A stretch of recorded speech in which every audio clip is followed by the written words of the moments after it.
Kusagakure, Karin. Kusagakure, the village hidden in the grass. Sounds kinda random, right? It's usually overshadowed by the bigger ninja nations, but this place gave us one of the most unique missing-nin out there, Karin Uzumaki. Not only is she one of the rare survivors of the legendary Uzumaki clan, but she also inherited their signature crazy vitality and special chakra. And because of that, she was treated like nothing more than a tool. At first, Karin and her mother were taken in by Kusagakure, but in exchange for shelter, her mom had to heal the villagers using her chakra. And it didn't end well. She was drained to death, leaving Karin to pick up the burden. Imagine being forced into a life you never wanted. No wonder she hated it. Here's a fun fact. Karin actually took part in the Chunin exams in Konoha. During the exam, she got attacked by a bear, and guess who saved her? Sasuke. Her team still lost, but that was their first ever meeting. Later on, war broke out, and her village was burned to the ground. She lost everything and was almost sold off until Orochimaru showed up. He rescued her and gave her an offer, a place in Otogakure. From that point on, Karin abandoned her old life, followed Orochimaru, took charge of the southern hideout, and worked alongside Jugo and Kimimaro. Karin's real strength is insane sensory abilities.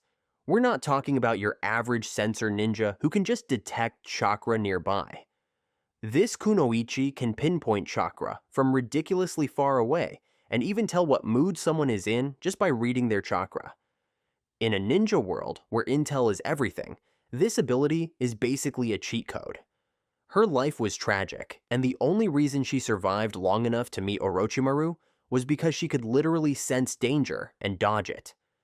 That's the next level survival instinct right there. Karin also has a wild healing ability. She lets people bite her to absorb her chakra and instantly heal their wounds. It's weird, but it works. Compared to medics like Sakura or Tsunade, her healing method is way more brutal. It's instant, no fancy hand signs needed. In a life or death situation, that's really something. And she can fight. She straight up activated the adamantine sealing chains, a top-tier Uzumaki ability. While other ninjas were struggling against a giant wooden statue, she broke that thing solo. Very impressive. Just a second, thanks so much for clicking on this video. You're the reason we keep our ninja spirit alive and grow this channel every day. I know you're just as obsessed with Naruto as we are, so don't hesitate to hit that subscribe button. Let's dive into the hidden details, the special characters, and those jaw-dropping plot twists in the ninja world together. Just a quick tap on that red button, and you're on the fast track to Ninja Revolution. We promise you'll have more fun than Naruto eating ramen at Ichiraku. Now, Yugakure, Hidan a complete psycho. Hidan came from Yugakure, a village that was literally trying to become a tourist attraction instead of a ninja stronghold. But Hidan was not a fan of that whole peaceful life thing. While his village embraced tranquility, this guy craved blood and chaos. Unlike most rogue ninjas who left their villages because of betrayal, trauma, or revenge, Hidan dipped simply because he hated peace. Then he found Jashinism, a cult that worships pain and death. His worship of the Jashin turned him into a fanatic killer, leading Hidan to leave Yugakure in search of a larger altar for his bloody rituals. Now, let's talk about his insane power. Absolute immortality. Not like Orochimaru, who has to body hop, or Kakuzu, who stitches himself together. Hidan's immortality was straight up broken. This guy can get beheaded, stabbed through the heart, even chopped into tiny pieces, and still keep running his mouth like nothing happened.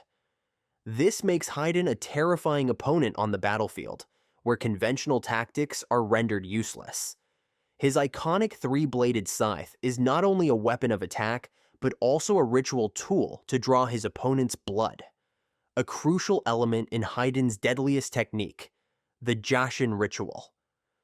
Once he gets his opponent's blood, he draws Jashin's symbol on the ground, stands in the middle, and then instant deathlink. From that moment on, anything he does to himself happens to his enemy.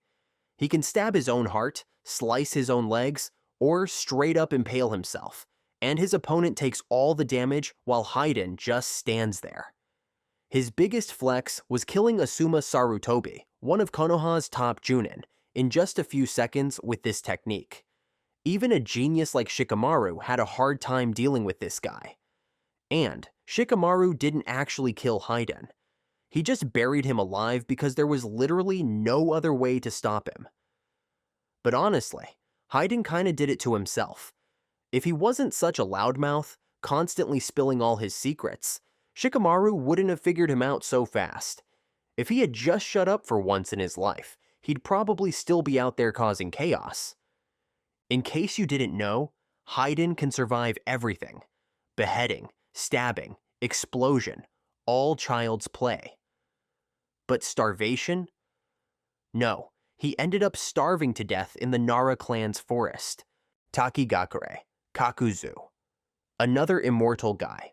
Originally an elite ninja entrusted by his village with the most important mission, assassinating the first Hokage Hashirama Senju. Kakuzu faced a crushing defeat against Hashirama's legendary strength. As a result, the village decided to execute him to silence him.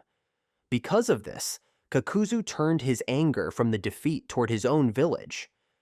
He not only stole the secret Jongu technique, a forbidden jutsu of the village, but also massacred the elders of Takigakure to escape, marking the departure of one of the most dangerous rogue ninjas.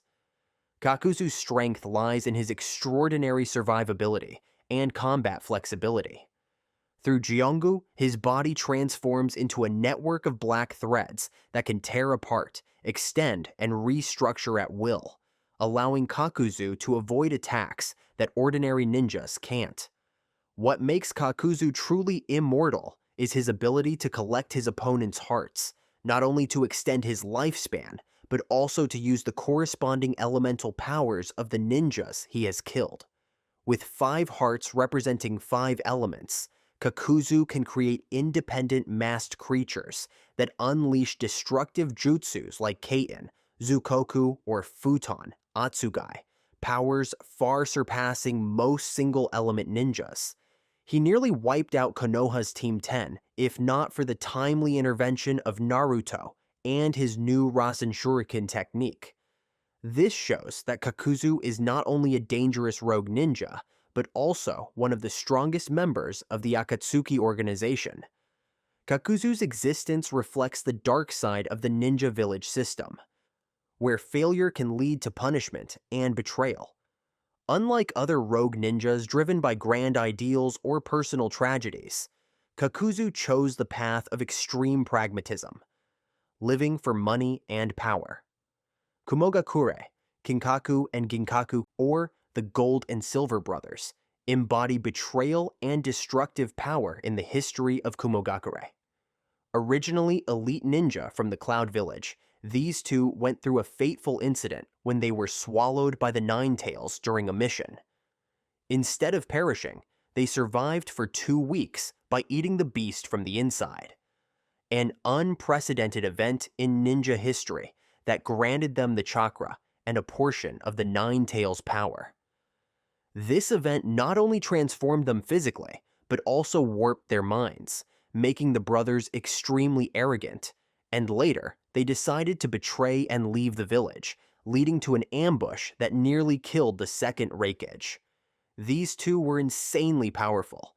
They had the Nine-Tails chakra, after all. When activating their tailed beast mode, they could partially transform their bodies into a golden chakra form with terrifying strength and speed, specifically the Four Tails cloak, which alone surpassed any ordinary ninja. What truly set them apart from other rogue ninjas was their mastery of the 5 legendary Six Paths treasures, weapons that only existed in myths. From the Shichisaiken, 7-star sword, and Kokinjo, golden rope, that could extract soul words, to the Benihisago, crimson gourd, that sealed enemies, and especially the Bashosen, banana palm fan, that created 5 super powerful elemental jutsus. This combination of weapons made the duo a real nightmare. Their most incredible feat was nearly killing Tobirama Senju, the second Hokage, one of the top shinobi of his time. In the Fourth Great Ninja War, when Kabuto revived them using Edo Tensei, even faced with the powerful allied shinobi forces, the duo caused such tremendous chaos that it took the intervention of Darui, the right-hand man of the Raikage, along with many elite ninjas to handle them. The combination of Nine-Tails chakra and Six Paths treasures placed Kinkaku and Ginkaku among the strongest rogue ninjas, even being compared to Akatsuki members in terms of danger, proving that sometimes the greatest threats don't come from well-known organizations, but from individuals with power and ambition beyond limits. AnimeZONE, Nagato, Pain. Nagato, or as the world later knew him, Pain, was basically the ultimate embodiment of tragedy in the shinobi world. He was one of the strongest missing-nin in history. Born and raised in war-torn AnimeZONE, Nagato's life was shaped by pain and loss. He watched his parents get murdered right in front of him. That moment of pure agony triggered the awakening of his Rinnegan, the legendary dojutsu said to belong only to the Sage of Six Paths. And just like that, his path to becoming one of the most powerful shinobi ever began. So how did he go from a war orphan to a full-blown rogue ninja? Betrayal. Hanzo, the leader of AnimeZONE at the time, set up an ambush that got Yahiko, Nagato's best friend and the original founder of Akatsuki, killed. That was the moment Nagato completely lost faith in peace through dialogue. Instead, he chose the path of destruction, and he didn't just go rogue like a normal missing-nin. You know, the usual, I'm outta here, see ya, type. Nagato pulled off a full-scale coup, wiped out Hanzo, his entire clan, and all his supporters, and took over AnimeZONE himself. He didn't leave his village, he conquered it. That had never been done before in Naruto history. Was he strong? Well, has anyone ever had Rinnegan and not been strong? Through the Six Paths of Pain, 6 remotely controlled bodies, each possessing a unique ability of the Rinnegan, Nagato could simultaneously attack, defend, and even recover in battle. Shinra Tensei, a technique that repels all matter with gravitational force, allowed Pain to flatten the entire Konoha in an instant. Chibaku Tensei, the ability to create a miniature moon to imprison opponents, nearly trapped the Nine-Tails Naruto in their epic battle. The ability to absorb chakra, revive the dead, and summon the Gedo Mazo to seal-tailed beasts elevated Nagato to a level of power that could only be described as godly. Nagato's philosophy of peace through pain reflects the corruption of his beliefs, from an idealist to someone who thinks that only by experiencing extreme pain can people understand the value of peace. This extreme approach, though flawed, is eye-opening and created some of the most profound moments in his dialogue with Naruto. Kusagakure, Sasori from the Hidden Sand, is one of the scariest rogue ninja in Naruto, and honestly, his backstory is so sad. Born into a family of master puppeteers, Sasori was a prodigy from day one. Kid Sasori had talent, but talent wasn't the only thing that shaped him. The painful loss of his parents during the Ninja War left an unhealable wound, leading Sasori to create the first puppets in his collection in the likeness of his parents, an act that reflects his desperate desire to hold on to what he loved in the most twisted way.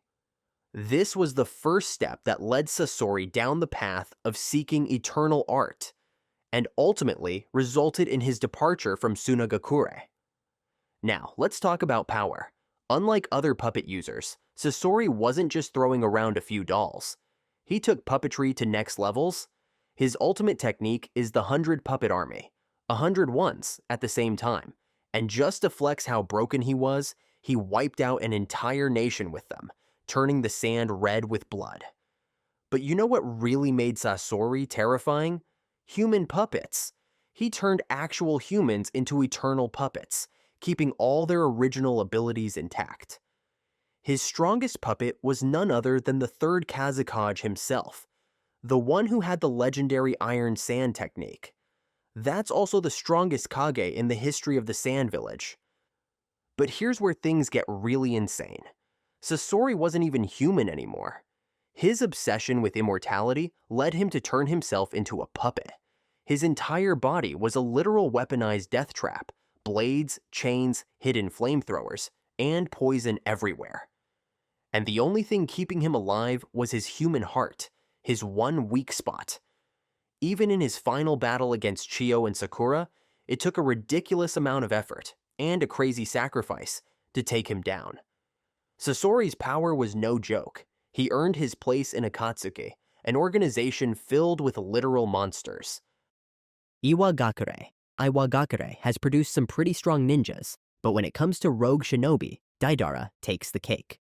Deidara had the explosion release Kike Genkai, making him a key member of the explosion corps while he was still with the village. But he was an artist at heart. He wasn't about that rigid rule-following life that Iwagakure was pushing. The village valued practical strength over beauty, and Deidara was all about making things go boom in the most artistic way possible. So, what did he do? Well, classic missing-nin move. He stole a forbidden technique, dipped out of the village, wiped out anyone who tried to chase him, and fully embraced his artistic vision. Unlike Sasori, who believed art should be eternal, Deidara saw art as a fleeting, explosive moment, beautiful in its destruction. He's got the ability to create explosive clay through the mouths in his palms. With this clay, he can whip up a bunch of creatures and weapons with ridiculous precision and devastating power. Deidara's technique ranges from C1 to C4, showing just how refined he is in using his power. And Deidara was crazy versatile too. He could counter genjutsu, stay mobile with his clay dragon, and adapt to different fights on the fly. If things got bad, he always had one final masterpiece: his C0 self-destruction technique, a literal kamikaze move that turned himself into the ultimate bomb. This guy literally spent his whole life figuring out how to counter the Uchiha. Too bad he didn't see lightning release coming. Turns out, Sasuke could neutralize his explosive clay with a simple lightning trick. Bad luck. Even though he lost in the end, you gotta admit, Deidara's fighting style was straight up art in motion. His final move against Sasuke is the ultimate proof of his philosophy. He literally turned himself into a living bomb, going out in the biggest, flashiest explosion possible. Honestly, your chances of surviving a fight with Deidara is pretty low. Not everyone has Sharingan and lightning release, after all. Kirigakure, Kisame Hoshigaki. Kisame Hoshigaki, aka the tailless-tailed beast, was one of the most terrifying missing-nin to ever come out of the Mist Village. Unlike other rogue ninjas who bailed out for power or personal gain, Kisame left out of pure disillusionment. This man spent his entire career killing his own comrades to protect village secrets, only to realize the whole system was a big fat lie under the 4th Mizukage, who, by the way, was secretly being controlled by Obito. That betrayal hit hard, and so Kisame dipped, joining the Akatsuki in search of something real. Eventually, he went full fugitive mode after getting slapped with a wanted status for trying to overthrow the government and assassinate a daimyo. Now, when it comes to power, Kisame is just insane. In this universe, the one with the most chakra is basically the alpha, and when you've got a nickname like the tailless-tailed beast, you already know this dude's chakra reserves are off the charts. And there's Hidan, his living sword that straight up eats chakra and can even fuse with its wielder. Combine that with Kisame's insane natural reserves, and you get a walking energy tank that just keeps getting stronger the longer he fights. And Kisame's water-style jutsu are on the next level. His water prison shark dance technique can literally create a mini ocean, turning the entire battlefield into his personal shark-infested playground. And when he fully fuses with Samehada, he transforms into a half-man, half-shark speed demon with insane regeneration. Compared to other missing-nin from Kirigakure like Zabuza and Suigetsu, Kisame totally blows them out of the water with his massive power scale and wide-scale destruction capabilities. If you want to see some of the craziest water-style jutsu in Naruto, go watch Kisame's fights. Kisame went toe-to-toe with a full-powered Jinchuriki, Killer Bee in 8 Tails form. Not to mention, he soloed Might Guy's entire squad and still had energy to keep going. But unlucky for Kisame, his final opponent was Might Guy, aka the one who doesn't use chakra-based attacks. Kisame's whole thing is draining chakra, but what do you do when your opponent doesn't have chakra to drain?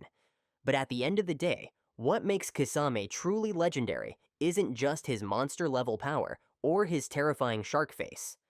It's his unwavering loyalty to Akatsuki's vision of truth. That earned him the respect of Might Guy. Konohagakure, Madara Uchiha. The Leaf Village isn't just famous for its loyal, talented ninjas. It's also home to some of the most terrifying missing-nin who could literally shake the entire ninja world. And at the top of that list, Madara Uchiha, the ultimate powerhouse of the Uchiha clan, and one of the co-founders of Konoha. Madara dipped from the village after some serious disagreements with Hashirama over leadership. Plus, he was worried that the Uchiha clan was getting sidelined. So, he went rogue for the first time. But then he came back, this time with a full-powered Susanoo and the freaking Nine Tails in his arsenal. Of course, he still caught those hands from Hashirama. Got beat down hard, but instead of calling it quits, he faked his death at the Valley of the End and spent decades plotting in the shadows, only to reappear in the Fourth Great Ninja War with terrifying power. Actually, Madara didn't just want to destroy everything for the heck of it. He actually had his own twisted version of peace. Hashirama wanted peace in Konoha and harmony between villages, but Madara? Nah, bro wanted world peace. Absolute peace. Big brain leadership thinking, honestly. It's just that different leadership styles and methods lead to different outcomes. If we're talking pure combat potential, Madara might just be the most broken missing-nin ever. His Shuriken and Rinnegan let him copy any jutsu and straight up control tailed beasts. And let's not forget his perfect Susanoo, one of the strongest defensive techniques in the Naruto world. Then, add in wood style. He implanted Hashirama's cells into himself. And suddenly, you've got a near-immortal war machine. Compared to other rogue ninjas like Orochimaru, Itachi, or even Sasuke, I know Sasuke technically wasn't a missing-nin in the end, but he did go on his little runaway phase. Madara was on a whole different level in both power and influence. And when he became the Ten Tails Jinchuriki and activated Infinite Tsukuyomi, he basically ascended to godhood and almost rewrote ninja history. Madara's impact isn't just about being a badass villain. He nearly pushed the entire world into a brand new reality. And despite having god-tier power, his end goal wasn't just destruction, it was about creating a world without pain. Twisted? Yeah. Deep? Also, yeah. He's the kind of character that went from hero to the greatest villain Konoha ever faced. No joke, I like this guy almost as much as I like Hashirama. Alright, that's it for today. Thanks for watching, and we'll see you next time.